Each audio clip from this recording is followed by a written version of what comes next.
بەناوی خوای بەخشندەی میهرەبان بینەرانی بەڕێز و خۆشەویستی کەناڵی ئاسمانی پەیام لە هەرکوێگەن سڵاوتان لێبێ. خۆشحاڵ و بەختەوەرم لە ئەڵقەی نوێی ئەمڕۆی بەرنامەی باس و خواست بە دیداری ئێوەی عەزیز و خۆشەویست شاد بوومەوە. لە باس و خواسی ئەمڕۆماندا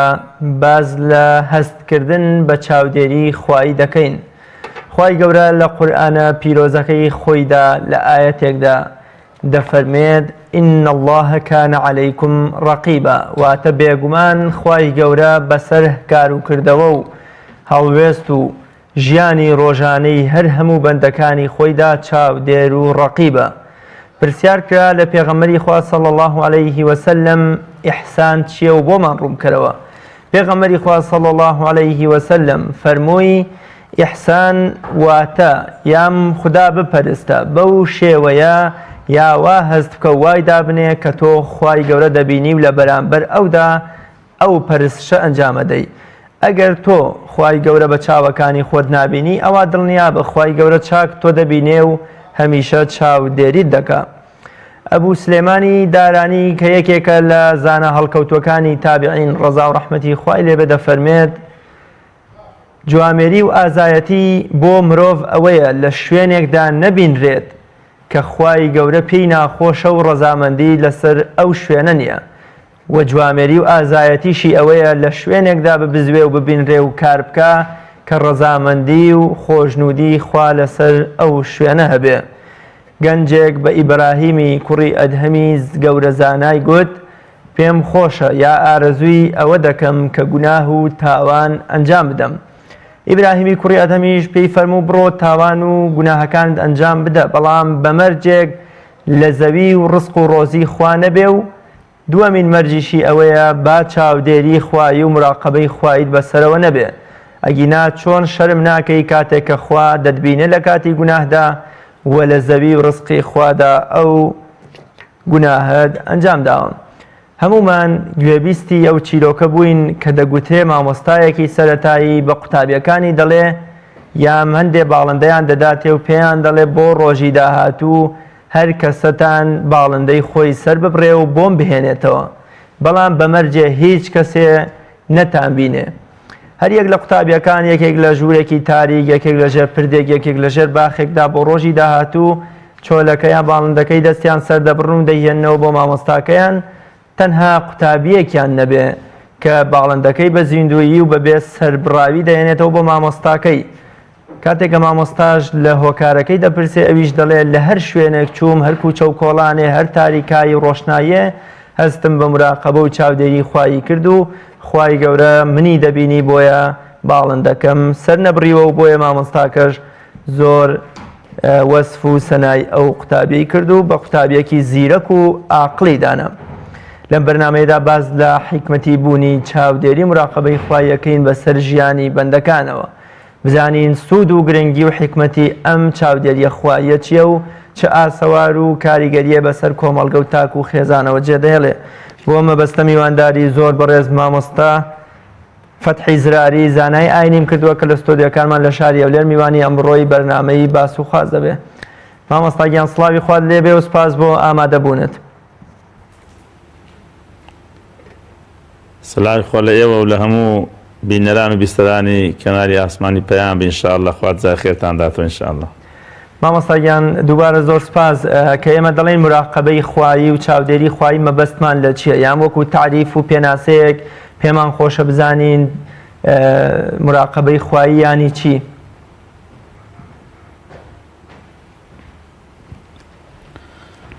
بسم الله الرحمن الرحيم الحمد لله رب العالمين وصلى الله وسلم وبارك على سيدنا محمد وعلى آله وصحبه أجمعين ومن تبعهم بإحسان إلى يوم الدين. دەستخۆشتان لێ دەکەم ئینشاءالله لۆ ئەو بەرنامە و هەموو ئەو بابەتانێک کە ڕۆنەکەنەوە لۆ مسلمانان ئینشاءالله ئیسفادەی لێ دەکەن. طبعاً مراقەبە ڕەقیباتی و چاودێراتی خوای گەورەیە کە لە صفاتەکانی خوای گەورە. رب العالمین کاتێک کە خالقی هەموو ئاسمانەکان و زەوی ئەوەی کە لەناویدا هەیە خالق هەر هەمیانە بە تەئکید خوای گەورە بەخۆشی چاودێریان دەکات. چاودێری زانایان دەفەرمون کە ئینسان خواهي قول مراقبة إنساني ذاك إنسان كو تعامل لقاو تساودي ذاك دفرمون هي دوام علم العبد وتيقنه باطلاع الحق سبحانه وتعالى على ظاهره وباطنه. إنسان دائما أو عبد يقين علم زانستي هبي صد لصد كخواي رب العالمين اطلاع تاودير بصر هموش تكاني مروفا كان سبا أشكرا وتدشتنهين يكان. طبعا كاتي كإنسان دەتانی لۆ خۆی لە خەڵکانێک بشارتە و حەشار بدا لەدەست خەڵکانێک هەر بێ بۆ شوێنێکی دیکە بەڵام لە بەرامبەر خوای گەورە هیچ مەجالێک نییە ئینسان هیچ مەلجە و شوێنێک نییە خۆی تێدا بشێ و لا تەخفا عەلەیهی خافیە ئەکەیت دەست خوای گەورە بزر نابی وەکو پێغەمبەرمان عەلەیهی سەلات وەسەلام کاتێک کە لە شەونێژدا دوعای دەکە اللهم ئینی ئەعوذ بیکە مینکە خوایە خۆ دەپارێزم بە تو لە تو چونکە لۆ خۆ پاراستن لە هیچ کەسێک یعنی لە پەنای هیچ کەسێک ناکێ لەبەر خوای گەورە خۆی لە پەنای پارێزیان بشاریەوە کەوا بوو خوای گەورە دائما ڕەقیب و چاودێرە بەسەر هەموو لایەکماندا ظاهری و باتینی وهو علیم بذاتی الصدور ئەوەی لە ناخشمانەوە خوای گەورە هەر ئاگای لێیە و دەزانێتن ئەوە یعنی مراقبە و چاودێریکردنی خوای گەورە. مامۆستا قورئانی پیرۆز و فەرمودەکانی پێغەمبەری خوا صلی الله علیه وسلم چۆن باسییان لەم مراقبە و چاودێریە کردووە یام چۆن هان و ئامۆژگاری مسلمانانیان داوە چۆن هانی مسلمانانیان داوە کە هەست بە مراقبە و چاودێری خوایی بکەن.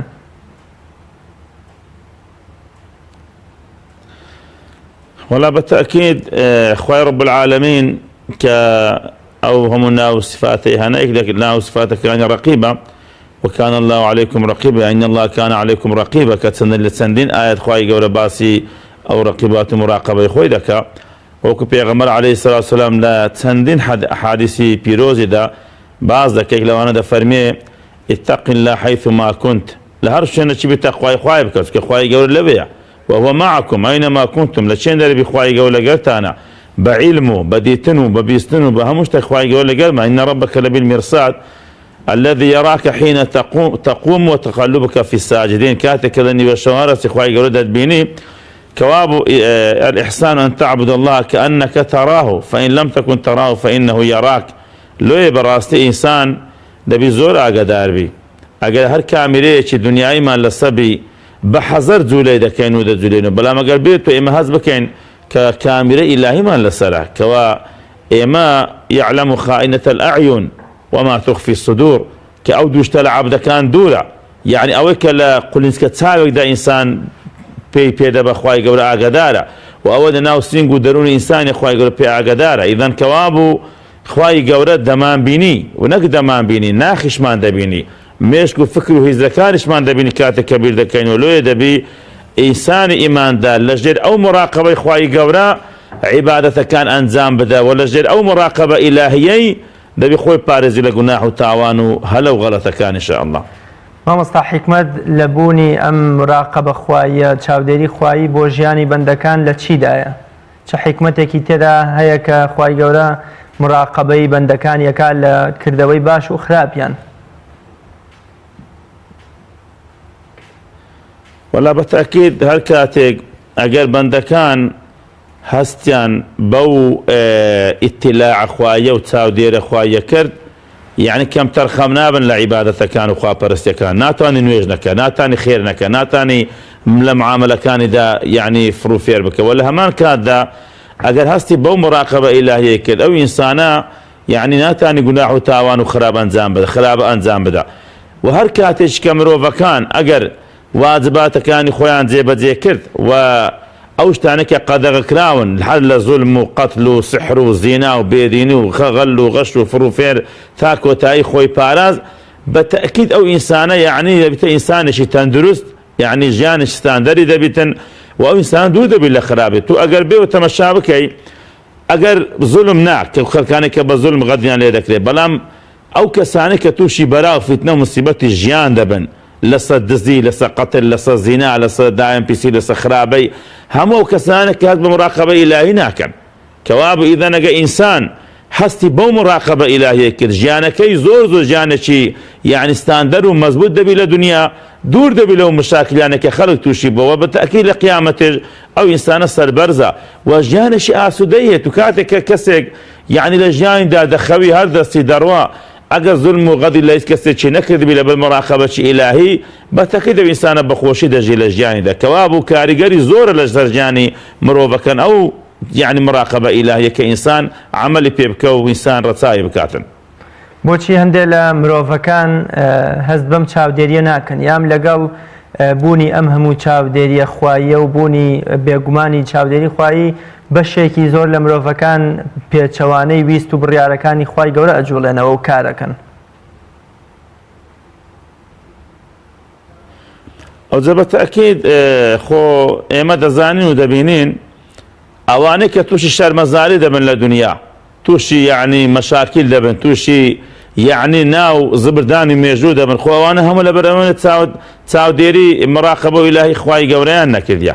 ئەگەنا کەسێکە لە خوای گەورە بچێ بە تایبەتی کاسێک کە ئینسانێک یعنی صاحب دەسەڵات و قووەتە صاحب یعنی ئەمانەتێکی گەورەی خەڵک و مرۆڤەکانە تو تەمەشا کەسێکە لە خوا دەسێ هەتا ئێستا لە تاریخی سەحابە بەڕێزەکان تەمەشا بکە پێغەمبەری خۆشەویستمان صلی الله علیه وسلم یەک نقصانی نهاتوەستێ ڕۆژە گەندەلی کردبی خیانەتی کردبی ئاشە شیوان شەشی ناڕێچاک یان حتا خەلیفە بەڕێزەکان لە کاتێکدا ئەو هەموو دەسەڵاتیان هەبوو ماریان لە بەدەستیەوە بەڵام تەمەشا دەکە ئەوەندە شەرمەزاییان نهاتەسێ نە لە دنیا نە لە قیامەت بەڵام بەتەکەی ئەو کەسانێکی هەست بەو مراقبە ئیلاهیە ناکەن تمەشا بکە یعنی ژیانی و مەلەفەکانیان هەردووە یەک دنیا یعنی پڕە لە غەل و غەشت و خیانەت و فروفێر يعني تەنانەت يعني لە هەیە خزمە کەسەکان نێزیەکانیشیان يعني لەیان ڕازی نەبن کەوا بوو ئەو کەسانێک کە هەست بەو مراقبە ئیلاهیە ناکەن بەڕاستی تووشی بەراو مصیبەت دەبن تووشی گوناح دەبن تو ئافرەتێک تەمەشا دەکەی بە ئەخلاق و ڕێک و پێکە لە ظاهری و لە باتینیدا يعني لە ئەمر و فەرمانەکانی خوای گەورە دەرناچێت چەند بەرزە چەند سەربەرزە چەند گەورەیە ئەو گەنجێکەوە هەست بە مراقبە ئیلاهی دەکات چەند سەربەرزانە دەژیت کە بە تەکید يعني بەڕاستی ئینسان کاتێک کە گوناحێک دەکا پێش شەرمەزارە تاوانێ دەکە پێش شەرمەزارە لێ تو تەمەشاکە ئێستا کەنالێکی تەلەڤیزیۆن دەکەوە لە ناو عائلەکەی خۆت والله ئەگەر کەنالێکی خراپ و ناڕێک بکەیەوە يعني منداڵێکە هەبی نەگەشتا نەچبتە مەکتەبیش حتا سار و پێنجی يعني تەمەنی بیتن لەبەرەوەی هەست پێ دەکە بە شەرمەزاریوە پێ دەرێبابەوە غەڵەتە یان نەبات سمێنە ناو خەڵک وابرێ بەڵام کاتێک کە ئینسان ئەگەر بێ و خۆی بپارێزی لە گوناح و تاوانەکان بەسەر بەرزانێ بە خۆشی دەژی کاکە ئەو خەڵکێک تووشی بەرادەبی هەموو ئەوەی لە پەنای غەڵەت و خراپەی کردیە ئاگەی لەو چاودێرە ئیلاهیە نییە لۆیە شاعیر دەرێ إذا ما خلوت بريبة في ظلمة والنفس داعية إلى الطغيان هر كاسك لتاركاتي ولبتني بنفذ رادة شيلو طغيان وخراب فاستحي من نظر الإله وقل شرم بك لتمشاكرني خواهي قربري لها إن الذي خلق الظلام يراني بو نفسي خبري أو خواهيك أو تاركاتي دروس كدي أو أمن دبيني زا أقر إنسان أو هابو بتأكيد بخوشي دجي وبسر برزاند وخرشي لدستي أمين دبيتن وخلص ضرري بيناغ لدستي وإنساني کەواتە مامۆستا مراقبە و چاودێری خوای ئەتوانین بڵێن مرۆڤێکی تەندروست مرۆڤێک بینا ئەکا کە بە کەڵکی خۆی و کۆمەڵگە و دەوروبەرەکەی بێ وەکۆڵێ مرۆڤێکی سوودمەند مرۆڤێکی بەبەرهەم پێشکەش بە کۆمەڵگەکەیەکە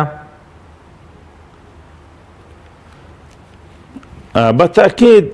ئەو ئینسانەی کە لەژێ مراقبەی خوای گەورە بخولێتەوە بجوولێتەوە وياخذ أو كومەلگای أو مسلمان و جەمع أو خەڵکە ئەگەر هەست بەو چاودێری بکە بەخوای غەدر ناکە يعني نەک دەزید لێ بکە لە ترسی خوا نایکە کاکە لە شەرمی خوا نایکە کاکە يعني خۆ ئیمام و خەلیفە و پیا و چاکانە کاتێک کەشتیان لە بەدەستی بوو لە ترسی خوا وایان نەکردیا تو تەمەشا بکە ئەگەر نەک ئینسانێک تەندروستە بێ ئەگەر کۆمەلگایەک هەست بەو مەسئولیەتە بکە قەسەمەن بە رەب العالەمین خەڵک لە خۆی ئەمینە لە ناموسی خۆی ئەمینە لە ماری خۆی ئەمینە لە ژیانی خۆی ئەمینە لە هەموو شتەکانی ئەمین دەبی لەبەرەوەی خەڵک لە ترسی خوا غەدر لێ ناکە زولمت لێ ناکە لۆ قسەشی زۆر جوانە لە کوردەواری دەرێن لەو کەسەی بترسێ کە لە خوای ناترسێ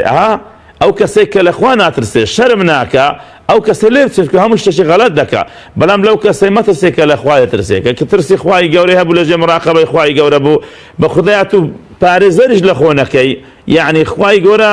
مادم ئەو مراقبە لە ناو دنیای ئینساندانە خراپەت لەگەر ناکە يعني بە خورتیش بیدێ برێکاکە شتە دەمێکاکە لە ترسی خوای گەورە نایکە لێ بەڕاستی کۆمەلگای مسلمانان دەبی زۆر لەژێر ئەو مراقبە ئیلاهیە بن وە تەکید قازانج دەکەن خۆ لە حەدیث پێغەمبەرمان هاتی عەلەیهی سەلاتو وەسەلام کە خوای گەورە دەفەرمێ سێ مسلمانان تاقی دەکاتەوە ئینسانێکی کۆرە کە حافظ ئینسانێکی بەرەک و گوڕووی ئینسانێکی کە سەرە و پرسی بەسەری نمایە مەلایکەتش دەنێتەکەنیان دستان پێدێ ئەو دەرێ من چاوم هەبی خەڵک پێ بینم ئەو دەرێ من پرسم هەبی سەرم هەبی خەڵک یعنی گەمەم پێ نەکە ئەو دێ ڕەنگە لەو نەشی جوانم هەبی دوعایان لۆ دەکا وەکو پێغەمبەرە فەرمێ سەلەکە ئیمامی نەوەوی لە ڕیاض ساڵحین حەدیثێکی صەحیحە دەفەرمێ کاتێک دەستیان پێدا هەستێکیان چا دەبنەوە مەڕە حوشترە چیان دایانداتێ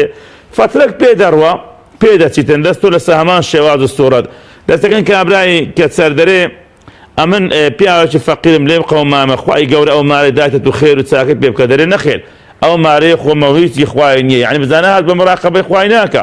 لەویش دەرێکە درۆی بکەی خوا تووشی زەرد کە دوعایە دەکەوت خۆی دێتەوە پیاوی بەرەکەش بە هەمان شێ بەنە پیاوی حافزەکە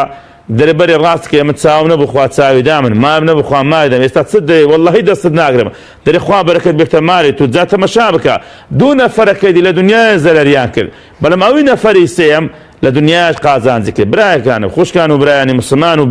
بینەرانی بەڕێز تو کاتێک کە هەست بە مراقەبەی خوای گەورە دەکەی دزی ناکەی ئەوە تو لە خۆت قازانجە زینا ناکەی لە خۆت قازانجە خراپەی ناکەی لە خۆت قازانجە خراپەی بەرپا ناکەی لە خۆت قازانج و سەرکەوت و یان سەربەرزیە بەڵام کاتێک ئەو خراپانە دەکەی لێ دەتەقیتەوە دنیا لێ تێدەگا تەمەشاتێک کارە مەلیکی دنیایەکی بەنە کاتێک کە گەندەلەکانی لێ کەشف دەبی لە هەموو عالەمی زەلی تر دەبیتن لێ پێویستە ئینسانی مسلمان لەژێر ئەو مراقەبە ئیلاهیەی يعني إيش بكوا بزوليته بالتأكيد.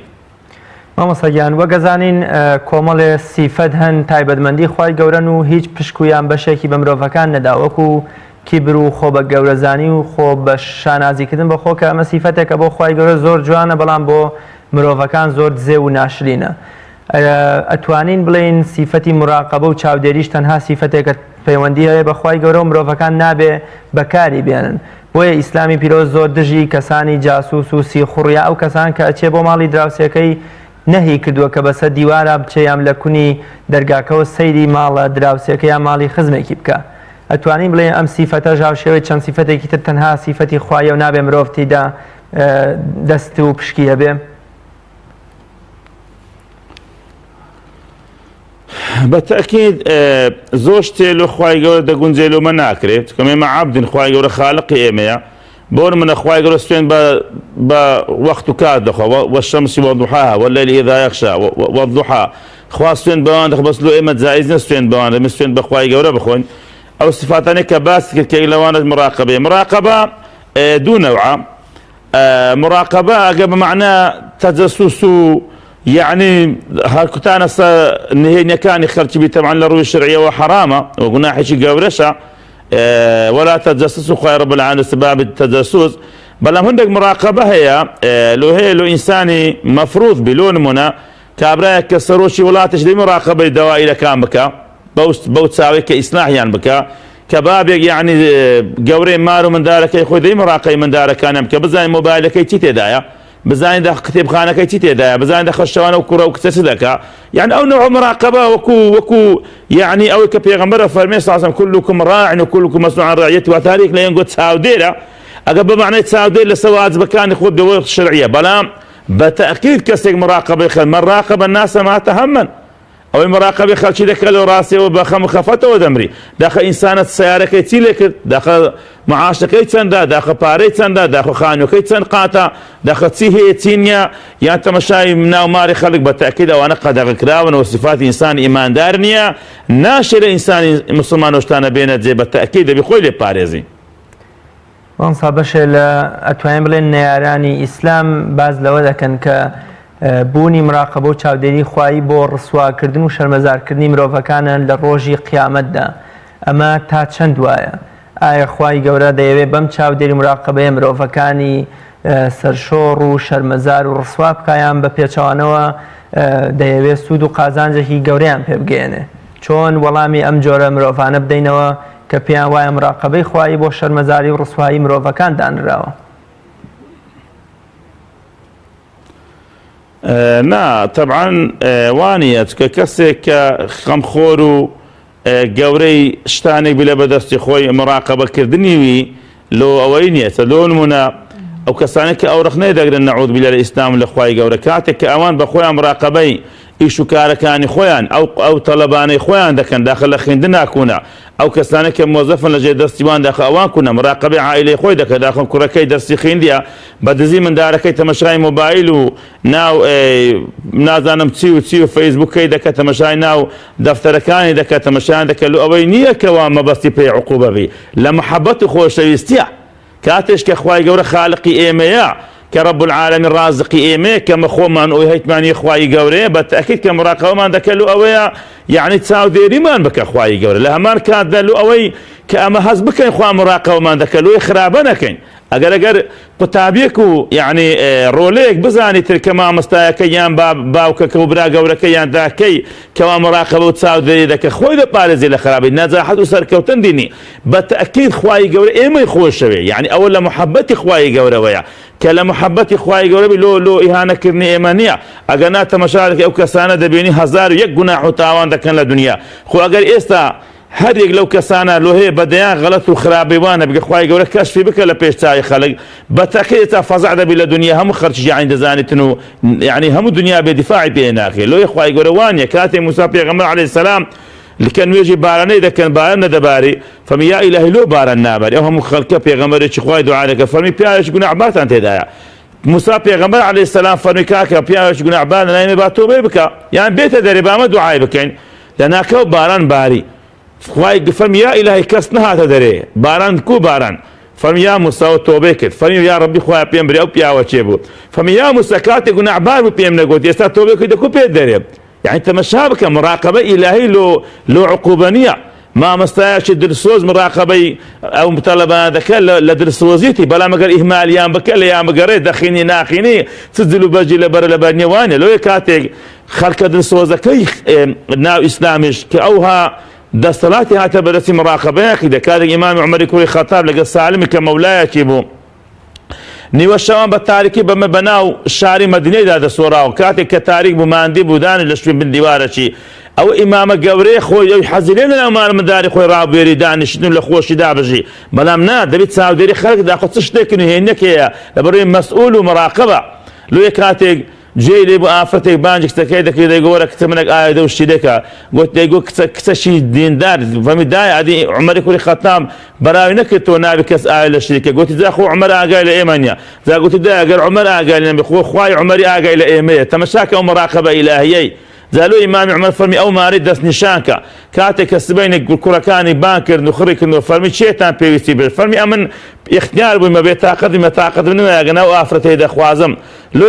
عاصمي كوري قوتي أمن ده خوازم كاتك أو آفرته خوازتو لو خوازتو كسيشي بو لك تكي عمر كوري عبد العزيز بكو خبيا عدالة خليفة بريزة برزبو كواب اللي ردا مراقبة إخوائي لو إهاني نيت كإخوائي قودي أما إصلاح بكا هل وكو بابك أو باو كسانا مراقبة عائلة خوان دكان لو يكل خرابة يا مدور بيخنو تاك كانوا درسكي بخيني إهمال نكا إشباتك بك خرابة كينكا ولا لو إهانة كرنا نخير لو إهانة نيا لو تنظيم كردني وضعوا جياني أوانا بالتأكيد أود لرحمته مرحمة إخوائي قولوي إن شاء الله زۆر باش مامۆستا گەل لە فلکەیەکدا لە شوێنێکدا مرور پۆلیس یادچووی لێ نەبێ بە هەزارەها سەرپێچی و ڕێڕۆشتنی ناهەڵە لەلایەن شۆفێرە و ڕووەدا یان بۆ منە ئەگەر کامێرەکانی چاودێری بوەستن تەنانەت کە باز لەوە کرێ ئەگەر دەقیقەیەک لە ئەوروپای کامێرەی چاودێری نەبێ بە هەزارەها کەتن و پشێوی و ئاڵۆزی و دزی و پیاوکوشتن ڕووەدا ئیسلامی پیرۆز چۆن تاکێکمان بۆ بەرهەمەهێنێ و ئەینێرێتە نێو کۆمەلگەوە کە پێویستی بە هیچ یەک لە کامێرەی چاودێری و ڕێنیشاندەری مرور و ئەم خەڵکە نەبێ و خۆی هەمیشە بەردەوام هەست بە چاودێری خوایی بکا و بەو شێوەیە بژی کە خوای گەورە ئەیەوێ و لە سوودی بەندەکانی خوادایە. بالتأكيد طبعا أوروبا وأوانش يعني كبروان يعني بيامك إخوائي قولانية وكو إيمان وإسلام أوان إخوان قانون كان دانا يتالجل قانون دا يعني جاني إخوان تنظيم كان تارا دا يعني تنظيم أكيد بكاميرا تساوديري أو نوعشتانا بەڵام ئەگەر ئینسان بێتە سەر حەقەت ئەو کامیرە و چاودێریە ئیلاهیە کە لەسەر مرۆڤەکانی مسلمان و غیرە مسلمانەکە ئینسان عمل و کردداری پێ بکە بە تاکی زۆرەوە بەقوتە لەبەرەوە ئینسان دەکرێت یعنی دەکرێت فێر و فڕ و فێرێک لەو کامیرە دەستکردەکان و یعنی دروستکراوەکان بکە بەڵام هیچ فڕ و فێر لە کامرە ئیلاهی ناکرێت لە کامرەی خوای گەورە ناکرێت کابرا مەسەلۆ نمونە ڕقەمەکەی پەڕۆکێکی لێدە قاقەزێکی لێدە یان کامیرەکەی دەکوژێنێتەوە یان شتێکی بەبە کامیرەکەەوە دەنێەوە کامیرەکە دەوری نما بەڵام چ دەکەی لە بەرخوای گەورە دەی چی دەکەی یعنی بچێ بنعرد و وەچی ئەو نمونەی جەنابشی سەرەتا باس کرد کە ئەو شێخەی من قوتابەکان ئیمتحان دەکا کە کاتێک هەر کون و قوش بنەی دەچی دەگەڕێ دەرێ وەڵڵاهی ناتوانم کە دێتەوە چونمە هەر شوێنێ خوای گەورە ئەمین دەدیت کەوا بوو کامرە ئیلاهیەکە زۆر بەقوتە لەوەی کە عەبدەکان دایانایە چونکە تو تاکید بە ئەگەر کەسێک لە خوا بترسێ هیچ زێر و زیانێک لە مرۆڤەکان نادا مخالەفەی ناکە نەک لەبەر ئەمنوت و لەبەر ژیانی نوت و لەبەر مراقەبەی خوای گەورە لێ کاتی عومەری کوڕی خەتاب ڕەزا و ڕەحمەتی خوای لێبێ کە لە ئاقار و سەحرایە گەیشتە شوانە ویستی تاقیب بکاتەوە فەرمێت و چی ئەو مەرە گوتە من شوانم گوتی بینە مەڕێکمان پێ بفرۆشە با پارەت بدەینێ گوتی خرەوەی من نییە گوتی دەچێ بە ساحێبەکەی برێ گورگ خواردێتی گوتی یا عومەر گوتی خۆ نازانێ ساحێبەکەی گوتی یا عومەر خۆ ئەگەر ئەو نەمبینی و نەزانی کە خوای ڕەب العالەمین دەمبینی ئەدی سبرێمە خوای گەورە جا ئیمامی عومەر دەستی بە گریان فەرمی هاوار لۆ عومەری شوانێک هەست بۆ مراقەبەی بکە دەبی عومەری کوڕی خەتاب چ بکەتن کاتێک کە خەلیفەی مسلمانانە جا بەڕاستی ئەگەر ئینسانێک ئەو مراقبە ئیلاهیەی عمل پێکرد و یعنی ترسا لە مەقامی خوای ترسا کە ڕۆژێک دادێ لەبەردەستی خوای گەورە ڕادەگیرێ کە خوای گەورە عالیمە بە هەموو شتەکانمان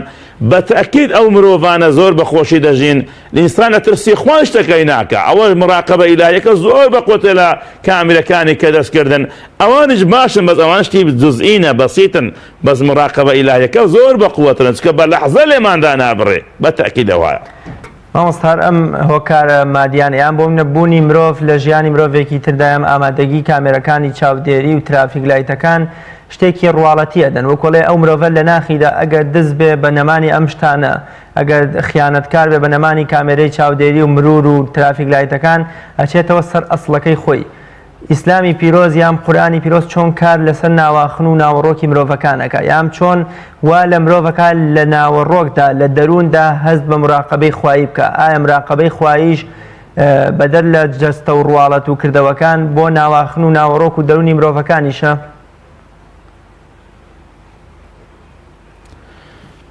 بالتأكيد أما ولا تبخسوا الناس أشياءهم يعني شتي خەرچی بەکەم نازانن ئەو کامرانە کە دانراونە دەورێکیان هەیە بەڵام 100% مرۆڤەکان ڕێک نایەخیت کە تۆ ئێستا تەمەشا دەکەی خەڵک لۆ مناوانە کە شوفێرن کاتێک دەگەنە بەرامبەر کامرەکانی چاودێری سیارەکان هەی دەکەن بەڵام هەر کە لە کامرێ تێپەڕێدی پێ دەدەنێ قەنەعەت کە تۆری ئەو کێشە دەکاتەوە یعنی لە مقابلی سەریعتر دەبێتن کەوا بوو لێرەدا ئەو کەسا یعنی شتەشی جزئی و کاتیە وەکو مسەکینێکە بەڵام ئەو کەسەی کە هەست بە مراقەبەی خوای گەورە بکە والله قسما برب العالمين نەک خرابەی ناکە خرابەشی پێ بکەی لە ترسی خوای گەورە نایکە لە ترسی خوای گەورە نایکە لەبەرەوەی ئەو ئینسانە ژیانی ڕێک ئەکەوی دزی ناکە خرابەی ناکە غەدر ناکە زولم ناکە بڕۆ بە خۆتی لۆ بە پارە کاتێک کە بزانی حەرام و گوناحە نایوێتن لۆ ئێمە نمونەمان زۆرە لە کۆمەلگای مسلمانان کاتێک کە شتێک حەرام بووە نەک بچی بیکە بەرکو لۆشیان بردێ نەیویستە لۆشیان بردێ نەیویستە بەڕاستی ئەو پەڕی نمونە و سەربەرجە لۆ مسلمانان یعنی کاتێک کە ئەو شتە خراپە زانیتی شوبهەیەکی تێدایە نەی خواردیە نەیویستە نەیکردیە لۆیە کاتێک کە ئینسان ئەگەر فێرکرا هەست بۆ مراقەبە خواییەی بکە بەڕاستی ئینسانە سەرکەوتوو دەبی کاتی خۆی الشيخ عبد القادر جيلاني زور رحمة الله عليه دفرمي كاتي كديلو بغداد تيما طبعا دا تشيك نصيحة كدري كرم بس دروي نكي كخواي جورا غشي دروي دبيتو كاتي ريغرا كان ريلي ريان لي دغرن هم يان رود كانوا باران دستينن او كان زمن دار دي بسنت بادري او دا بارن بيا تن باش تلو بارك يخو قولونا كم تردنا قول دخلتو والله داكم فيري كلمه دروينا كم زاد سروشي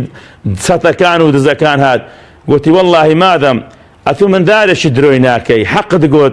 هەموو لەسەر دەستەوی تۆبەیان کرد و بوازیان لە خراپەکەی هێنا ئەدی کو مراقبەی ئیلاهی ژیانی خەڵکی دابن و تەئمین ناکە بە تەئکید ژیانی مرۆڤەکان ڕێک دێخی و سەرکەوتوو دەکەتن لە ژیانیاندا هەم لە دنیاوە لە هەم لە قیامەت ئەو کۆمەلگا و خەڵکانە بە خۆشی و سەربەرزیەوە بژین. مامۆستا مرۆڤانێکن بەرامبەر بە بەندەکانی خوای گەورە کاتێک کە ئەیان بینن سڵەکەنەوە یان شەرمەکەن لە خیانەت و دەستپیسی و کاری دزێوی خۆیان بەڵام بۆچی بەرامبەر بە خوای بەندەکان دروستکەری خۆشی و بەندەکان هەست بەم چاودێریە یام ئەم سڵ و شەرمەی تێدا نییە و بە ئاشکرا خەریکی گوناه و کاری ناپەسەندە. ئیسلامی پیرۆز چۆن لۆمەی ئەم جۆرە مرۆڤانە ئەکا؟ والله طبعا ئەو کەسانێک کە ئیمان و باوەڕێکی بە قووەتیان هەیە ئەوانە لە نهێنی و لە ئاشکرا وەکو یەکن چونکە وەکو شێخ ئیبراهیم الخەواس کە واسی مراقبەی دەکات دەفەرمێ خلوص السر والعلانية لله عز وجل ئەوە مراقبەیە ئینسان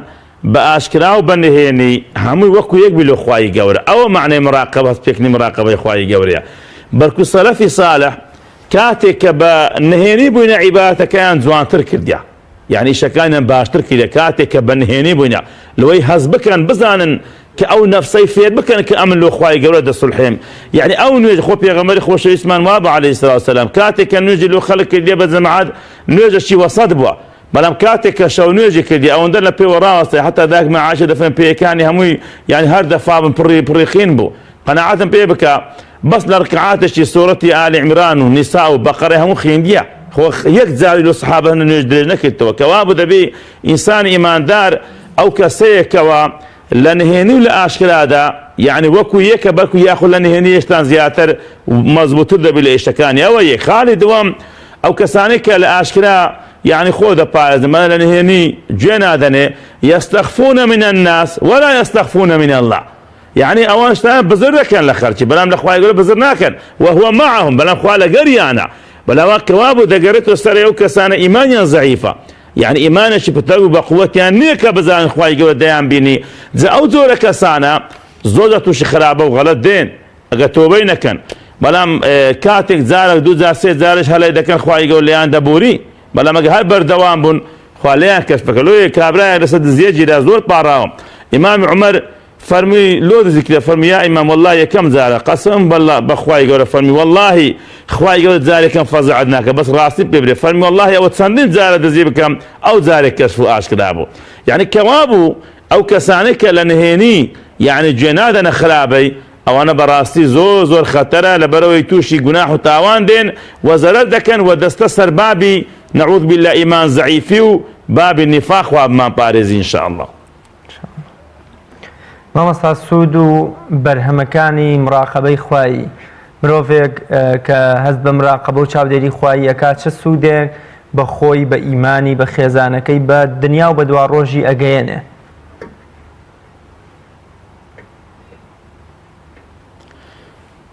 والله بەتەئەکید لە دنیا ئەو ئینسانە زۆر سەربەرزە ئەو کەسانی کە تووشی ئەو شەرمەزاری گوناح و تاوان دێن ئەو توش نایە ئەو کەسانە تووشی خراپەی دێن ئەو توش نایە یعنی لەگەڵ مۆبایلەکەی لە فەیسبووکەی لە پەنایەکان خراپەی ناکە ئەو لە شتانە دوورە و سەربەرزانە دەژی ئەوە یەک و خوای گەورە بەتەقی ئەجر و پاداشی دەداتەوە چونکە خوای رب العالمین دەفەرمێ إن الذين يخشون ربهم بالغيب لهم مغفرة وأجر كبير ئەوانە لە غەیبە و لە خوا بترسێن واتە بزان خوای گەورەی مراقبەی خوای گەورە خوا دەفەرمێ ئەجرێکی زۆریان هەیە لێخۆشبوونیان هەیە يعني لو دەفەرمێ إن الذين يخشون ربهم بەڵام بالغەیب ئەو قەیدەی لۆ دانایە خوای گەورە چونکە کەسانێک هەیە بە ئاشکرا لە پێش چاوی خەڵکی کاکە دەتسێمەوە حرامە نایە خۆمیان نایکەم بەڵام نا خوا باسیەوەی ناکە إن الذين يخشون ربهم بالغەیب لە غەیبەوە کاتێک کە کەس دیار نییە ئەوەل و خوای گەورەیان کە خوای گەورە دەفەرمێ ئەجر و پاداش و لێخۆشبوونیان هەیە بەتەئەکید و پێغەمبەری خۆشەویستمان صلی الله عليه وسلم کە باز دەکە دەفەرمێ سێ نەفەر کە دەڕۆن لە ئەشکەفتێ دەکەونە ناو ئەشکەفتەی خوای گەورە قەزا و قەدەر بەردێک دی ئەشکەفتەکەی دەگری بەلام پاشان لەبەر خوای دەپارن بەچ لەبەر خوای دەپارێنەوە ئاتمەشا ئیشەکانیان بکە ئیشەکانە مراقبەی تێدایە کو خوا دوعایان قبول دەکە چیان دەفەرمێ ئەمە داک و بابەکم هەبوو کە خوادم لۆ دەهێنا شەوێکی هاتم ئەوانە خەویان لێ کردبوو والله تا بەیانی هەتا بەیانی ئەو منداڵە لە دەورم دەهاتم دەتن یعنی حەزم نەکرد لە خەوە خۆشەکە شینەکان بە خەبەریان بینم و بەخۆم و مارم منداڵ خواردم نەخوا هەتا سبەینێ ئەو شیرم لەسەر دەستی خۆ ڕاگرت کە من داک و بابەکە بخۆن خۆ داک و باب خەویان لێکەتی خۆ نازان داخ ئەو لە پێوە ڕاوەستایە بەڵام لەبەر مراقبەی ئیلاهی ئەو ئینسانە ئامادە نییە کەوا داش بنیشی لۆیە دوعای دەکە بەردەکە بەرەگلا دەچی ئەوەی دومینیان دەرێ ئەمن چەند کرێگرتن هەموو ڕۆژێکیان هەموو پارەی خۆیان بتەنها عەمەلێک نەبی چەند ساڵێک هاتە گوتی فرانسا ئیشم لۆ کردی دەری ئەو پارەی ڕۆژانە عەمەلەکە ئیشم پێکرد بە جیا يعني سبحان الله حشتر ومر وتسير وبارا وزير زوري زياد كردبو قلت بكاكا وهميته قلت يا عبد الله لا تستهزئوا بك من بيمك امن يقروا جانا عملك كان جو همو ماري تم والله هميته ايشم بدارو بيكدي ايشم لسترب نكديا هر همي بردري خوايا قالوتم كده نزاتم بدي او استيم كدريك تمامك ما بداي خلاهم لك كده نقرا تا صار كان فقير بهذا بس تبيز ديناري زير لقري ركب كو حديث البخاري هاتي الامام النووي هنايتي كذا فرمي لسر ركتب خرابه لقلكم كاتك لغرفه كي بتني دانشتم قلتي الاخوه بترسي بحرامي دستم لي مدى والله وازم لي هنا باركش لي وانا قلت اخويا قلب الخاتي تمكن نزاتم بدي سبحان الله بردكلات نزات عند بيغمبر فرمي صلى الله عليه وسلم كوابو بري زور دوري هي اولا بس برزيدجي لما لفكان ناترسي او زي خلق ناترسي لجاني خوي بشكو قمانية لقيامات ادرو باداشي هي خوا دعاء لي قبور دكا خواي قورا موفقي دكا او اشتاني هر همو سود الدنيا وقيامتك انسان حزب مراقبه وتساو ديري خواي قورا بلا والله لفنا خرابي بكي همو كاتك ما ترسيت هي او ملفو دركبي او ايش كشف بي او قناحه بدركبي همو روجي خمو خفتا هر روجا بدرش كد حياه ابوي دسي الدنيا ولا قيامت خواي قورا بمان بارز ان شاء الله مامۆستا تا چەند مرۆڤەکان بە پێی پلەی خۆیان مراقەبەکەیان لەسەر قورسترە بێ باوک بەرپرسە یان مراقەبە و چاودێری خێزانێکە سەرۆکی شارێک پاشان پارێزگارێک تا ئەگاتە سەرۆکی وڵات و کاربەدەست و ئیمامێک ئایا مراقەبەی چاودێری ئەمان تا چەند ئەبێ زیاتر هەست بە مراقەبەی خوایی بکەن وەکۆڵێ ئەم گەلە ڕەش و ڕووت و داماوە کەوتۆتە ژێر دەستی ئەوان و تا چەند پێویستە ڕەچاوی چاودێری و مراقەبەی خوایی بکەن بەرامبەر بەو گەلە ولا طبعا بسيارة زور لزي كبيغمبر صلى الله عليه وسلم دفرم كلكم راع وكلكم مسؤول عن رعيته راعي يعني معنى شوانية معنى تساودير هموتان تساودير ومسؤول لسا تساودير كي خوتان بالتأكيد إنسان تساودير لسا خوي أو لسا عائلة خوي أو محافظي الشارع لسا أو شارع أو دستروشي أو ولاتي لساموها لسهم خلكان يعني مراقبة زيادة ودبي تساوديري بقوة تربك ومسؤول شي زيادة لقيامته نقلس مروفة كان لسا حيوانات كان لسا طير تواركان لسا جينجا لسا سنورة كان لسا أولاتي يعني براتي بربرسة لهر هموي لو الإسلام ده بربرسي تكليف نك تشريفي براستي يعني التكليف ما عندي بنا تو خليفانا تمشابكة كاتك ابوينا خليفة ودا صلاتي مسلمانان غاتا بدرسي خو كاكا وانا بخوشي نجياون لو كانت امامي عمر كوري خطاب رضي الله رحمه الله فرموي التولاي منطقه الشام فرموي ناوكاني فقير كاني حمص مدني كاتك ليستي كان دا لستري هميان ناوي او كسيت دابو كوالي مسلمانان بو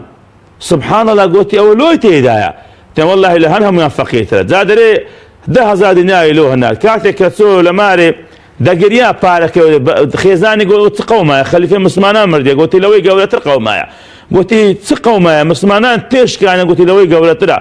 بس يعني مصيبتك هاتيا قلت والله او بارلو من هاتيا كدنيا هناك تبيش من بلام بزان الدنيا فانيه خو همي بخوار دبا تشيه مراقبه بك او لوي هدي خويتي همي بس مسلمانان ده توضيح كر كوابو بري بالتاكيد او كسيكا يعني بربسي ولاتيكا مسؤوليتي زيادة اخوة فرمي وقفوهم انهم مسؤولون رايقن او انا بربسيارا بالتاكيد ذاك باب بربسيارا اولادك ما مستار سقطاب يكاني يعني رئيسي ولاتي لسهم خلق ولاتك يا خوي لساو هواو خاكو جينجو بارو ملته وحيواناته هم بربرسا لو امام عمر رضي الله رحمه الله فرمي والله اقل العراق لسبع بحركان ديزدو فرات ئەسپ و وراغێک بچی ئاو بخوات و پێی سەتمێ بکە لە بەردێک بدە خوا مراقەبە و محاسبەم دەکە لە قیامەتێ دەرێ یا عومەر لۆ ڕێگات لە خۆش نەکتا بچی بە ئیسراحەت ئاوەکەی بخواتەوە. سبحان الله دەبێ ئینسان یعنی چ مراقەبەیەکی ئیلاهی لەسەر بیتن دەوێت دەبێ ئینسان بە گوێرەی وەزیفەکەی خۆی بە تەئکید یعنی بەرپرسیاتی زیاتر دەبێت مراقەبە و چاودێریەکەی بەقووەتر بکاتەوە گەنا بەرپرسیار لە خزمەت خوای گەورە لە ڕۆژی قیامەت و نەدامەت و شەرمەزاری دەیگریتن. مامۆستایان کۆتا قسە و پەیامی جەنابەت چییە؟ شتێک لەسەر ئەم چاودێری مراقەبەی خوای من نەمپرسی بێ و پێویست بکات جەنابەت باسی بکەین. والله ئەوەڵەن هەمومان دەبێت چاودێری عەمەلەکانی خۆمان بکەین، ئیشەکانی خۆمان بکەین و من زۆر نەسیحەتم یەکەم لۆ خۆمە ئەوجە لۆ هەموو دایک و بابێکی زۆر وریابن سێ جار زۆر وریابن لەسەر منداڵەکانتان، لەسەر خێزانەکانتان، لەسەر ژیانیان، لەسەر عیبادەت و تاعەتیان باشە و خراپەکانیان ئاگادار بن. یعنی سبحان الله نابی ئێمە ئەو منداڵانە لەبەر ئەوەی فتنەی مۆبایل هاتە ناو بەرکان بن جێگایەکان ناو دەستی هەموو منداڵەکانمان خێزانەکەمە زۆر وریابن نەک بە شەڕ و ئاژاوە نەخۆشی بەخۆشی چاودێریان بکەن ئاگایانتان لێیان بی یعنی ڕاستە ڕێیەکرد. ئەوە یەک. خاڵی دووەم ئەگەر بەجێمان بکەن ئینشاءالله ئەو کەسانی کە داکار بەدەستن لە وڵاتەی چاودێرێکی ئەو خەڵکێ بکەن، ئەو خەڵکە فەقیر و هەژارە ڕەشوڕووتا بە برسەتی بە تێنیەتی بە نەبوونی بەبێ پار بەبێ ئیشی بەبێ هەموو یعنی داهاتەک و یعنی حتا شتە سەرەتاییەکانیشان مەزبوط نییە ئەوە خزمەتی ئەو وڵاتەی دەکەن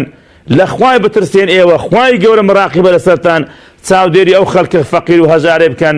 یارمەتیان بدەن باتی دێو خەڵکە نەچەوسێتەوە لە برسان و لە ترسان و لە خەم و خەفەتان و لە بێپارە و موچەیی باتی دی خەڵک تووشی دەربەدەری ماوێرانی نەبێتن. ئینشاءالله خوا هیدایەتیان دەدا داهاتی ئەو ملەتی دێنا و ملەتەی جارشکە خەڵک تووشی و فەقیرە نێتەوە ئەوەندە نەسیحەتەمە ئینشاءالله. سپاس بۆ ئامادەبوونیش خوای گەورە پاداشتی بەخێرت بداتەوە. بینەرانی بەڕێز و خۆشەویست زۆر سپاس بۆ ئێوەی عەزیزیش کە تام ساتە بینەرمان بوون تا بە یەگەیشتنەوەیەکی تر بە خوای گەورەتان ئەسپێرم خواتان لەگەڵ.